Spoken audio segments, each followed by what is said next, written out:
New টাউনে CBI দপ্তরে কংগ্রেসের পক্ষ থেকে ঘেরাও কর্মসূচি।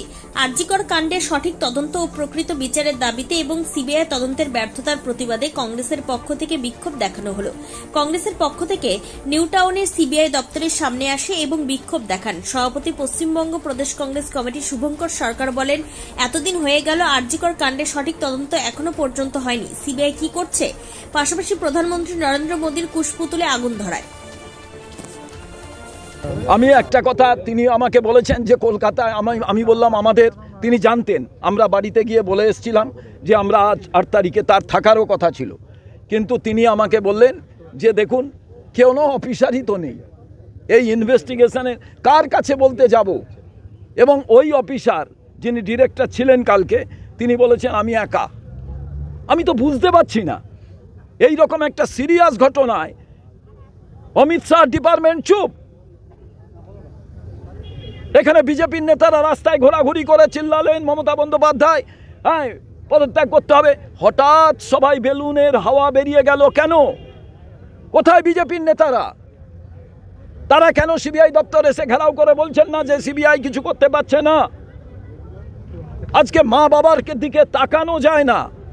তারা কোথায় কার কাছে যাচ্ছেন আমি কিচ্ছু জানি না, কিন্তু আমি এইটুকু দেখেছি, বাবা মা গেটের সামনে দাঁড়িয়ে আছেন। হঠাৎ আমি বেরোচ্ছি, আমাকে বললেন আরে আপনি বুঝুন কি করব। তো এই যে বিষয়টা, আপনারা প্রত্যেকে, আমি বাংলার যে শুভবুদ্ধি সম্পন্ন প্রিয় নাগরিক যারা আছেন, বাংলার জনগণ, সাংবাদিক বন্ধু, সবাইকে আমরা আবেদন করছি, আপনারা বিষয়টাকে ভাবুন। বাংলার বাবা মা, প্রত্যেক বাড়ির মেয়ে আছে, তারা কাজে যান, রাত্রে জেগে কাজ করেন। আপনি ভাবুন তো, সেই বাবা মারা কি ভাবেন? ভোরবেলা যখন মেয়ে কাজ থেকে ফেরে, জিজ্ঞেস করতে ভয় পান যে রাতের বেলা তার কেমন গেছে। এই যদি বাংলার নারী সুরক্ষার ক্ষেত্রে ঘটনা ঘটে, সিবিআই যদি নিশ্চুপ থাকে, দিল্লির নেতারা, বিজেপি নেতারা যদি ভাবেন এইটাই তাদের একটা রাজনৈতিক ফায়দা তোলার জায়গা, এর থেকে দুর্ভাগ্যের কিছু নেই। তাই আমাদের আজকের এই ঘেরাও কর্মসূচি, ডেপুটেশনের কর্মসূচি, এর মধ্যে দিয়ে আমরা সিবিআইকে জানাতে চাই এভাবে চলতে পারে না। দিল্লির মুখ্যমন্ত্রী, একজন ডাক্তার যদি রাতের বেলা ডিউটি করতে গিয়ে মারা যায়, এর থেকে ভয়ঙ্কর ঘটনা আর কিছু হতে পারে না। বাংলার প্রথম মহিলা মুখ্যমন্ত্রী, বাংলার প্রথম মহিলা স্বরাষ্ট্রমন্ত্রী, আমরা জানতে চাইছি, কারণ এরপরে আমরা জাল ওষুধ চক্র, জাল স্যালাইন, আমরা অনেক কিছু দেখেছি। কিন্তু আজকে বাংলার মানুষের সামনে এত সমস্যা যে তারা রাত জাগা, আজকে হয়তো রাত জাগবেন, কাল রাত জাগবেন, কিন্তু কন্টিনিউয়াসলি এটা তো সম্ভব নয়। আর সেই সুযোগ সিবিআই, ইডি, কলকাতা পুলিশ, রাজ্য পুলিশ নিচ্ছে। সব থেকে বড় প্রশ্ন, কেন্দ্রীয় এবং রাজ্য, এই দুটো রাজনৈতিক দল, তৃণমূল কংগ্রেস এবং বিজেপি, পুরো ধান্দাবাজি করছে। তার কারণ, রাজনৈতিক বাইনারিকে সামনে রেখে এরা 2026-এর নির্বাচন জেতার লক্ষ্যে, এবং কেন্দ্রীয় সরকারের, আপনারা জানেন যে নরেন্দ্র মোদী দুর্বল হয়ে গেছে, তিনি অক্সিজেন পাবেন মমতা বন্দ্যোপাধ্যায়ের কাছ থেকে, এটা তিনি নির্ভর করে আছেন। কারণ নীতিশ কুমার এবং চন্দ্রবাবু নাইডুর ওপরে ভরসা নেই। সে কারণেই কি ইডি নিশ্চুপ হয়ে বসে আছে?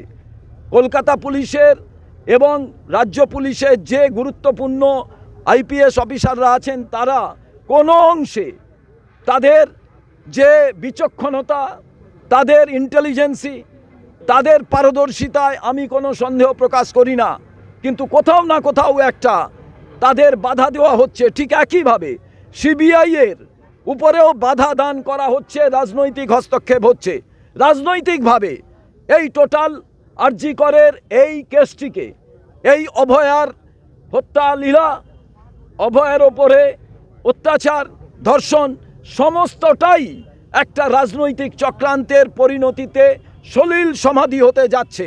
তারই বিরুদ্ধে রাজ্য কংগ্রেস এবং এটা উত্তর 24 পরগনা জেলা কংগ্রেসের তত্ত্বাবধানে আজকে এই জায়গায় আমরা এই অফিস প্রতীকীভাবে আমরা ঘেরাও করতে এসেছি, এবং একটি ডেপুটেশন দিয়ে আমরা বলে যাব, আমরা জানতে চাই, আপনাদের আরও 6 মাস আমরা সময় দিলাম, তারপরে আমরা সত্যি উদ্ঘাটন হোক, এটা আমরা চাই। এখনো পর্যন্ত সেই সত্যি উদ্ঘাটিত হয়নি। এই সুরক্ষা আপনারা সব ঘটনা দেখতে পাচ্ছেন না, যে দলের প্রধানমন্ত্রী তার স্ত্রীকে স্বীকৃতি দেয় না, বাইরের মেয়ের তার সমস্ত কিছু হচ্ছে রক্ষণাবেক্ষণ এবং তার সিকিউরিটির কথা ভাববেন, তার ইজ্জত সম্মানের কথা ভাববেন, ভাবা যায়? ভেবে দেখুন আপনারা।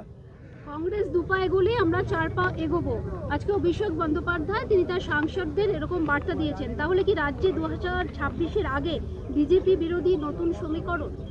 দেখুন, আমি একটা জিনিস জানি, ভারতবর্ষে যে তানাশাহী সংবিধান ধ্বংস করার প্রক্রিয়া চলছে সে বিষয় সমস্ত রাজনৈতিক দল একত্রিতভাবে তারা কংগ্রেসের নেতৃত্বে, কংগ্রেসের সঙ্গে তারা কথাবার্তা বলছেন দেশকে যাতে বাঁচানো যায়। কিন্তু পশ্চিমবাংলার রাজনৈতিক প্রেক্ষাপটে কংগ্রেস 294টা বিধানসভায় একক শক্তিতে হাত প্রতীক নিয়ে লড়াই করবে এবং শুধু তাই নয়, আমাদের কর্মী নেতারা সেই লক্ষ্যে আমরা বাংলার জনগণের কাছে সেই আশীর্বাদ চাই, বাংলার উন্নয়নের জন্য, বাংলার কৃষ্টির জন্য, বাংলার ঐতিহ্যের জন্য, বাংলার নারী সুরক্ষার জন্য কংগ্রেসের প্রত্যেকটি কেন্দ্রে প্রতিদ্বন্দ্বিতা করা উচিত এবং কংগ্রেসের জয়লাভ করলে তবেই সত্যিকারের বাংলার উন্নয়ন ঘটবে, যে বাংলার উন্নয়ন, যে হিত গৌরব আমরা পুনরুদ্ধার করতে পারবো। লেকে সিজিও কমপ্লেক্স থেকে পালিয়ে এসছে সিবিআই, ইডি। তার কারণ কলকাতা শহরের মানুষ, সারা বাংলার মানুষ, তারা এই নিজাম প্যালেস কিংবা সিজিও কমপ্লেক্স সল্লেগে এদের ঘেরে ধরবে, তাই ফাঁকা রাজারহাট নিউ টাউনের ভেতরে নিজেদের বিল্ডিং করেছে।